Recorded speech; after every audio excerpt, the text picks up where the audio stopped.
సన్యాసులమని పేరు చెప్పుకొని కాషాయం కట్టుకుని తిరిగేటటువంటి ప్రబుద్ధులు కొందరు అరుణాచల పర్వతం మీద ఉండేవారు ఆ రోజుల్లో. వాళ్ళకి రమణ మహర్షి మీద అపారమైనటువంటి కక్ష. ఎందుకని అంటే ఆయన వచ్చిన తరువాత అందరూ ఆయన దర్శనానికి వెడుతున్నారు అని. అందులో జటాస్వామి అని ఒక స్వామి ఉండేవాడు. ఆయన ఎవరైనా అరుణాచల పర్వతంలో ఏదైనా గుహలో ప్రవేశించి తపస్సు చేద్దామంటే ఆయన పైనుంచి ఎవరికీ కనపడకుండా రాళ్ళు దొల్లిస్తూ ఉండేవాడు, పెద్ద పెద్దవి. అది చూసి బాబోయ్, ఇక్కడ కొండలో భూకంపాలు వస్తాయిలా ఉంది, ఇలా శిలలు దొల్లుతాయిలా ఉంది, ఎక్కడో మనం చూసుకోకపోతే వచ్చి నెత్తి మీద పడుతుందని కొండ దిగి వెళ్ళిపోయేవారు. ఎవరు కొండ మీద ఉండేవారు కాదు, ఆయన ఒక్కడే ఉండేవాడు.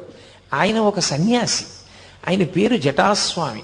ఎందుకు ఆయనకి ఆ పని అంటే దానికి అర్థం లేదు. అదొక స్వార్థం. అరుణాచల పర్వతం మీద తాను తప్ప ఎవరూ ఉండకూడదు. ఒకసారి రమణ మహర్షి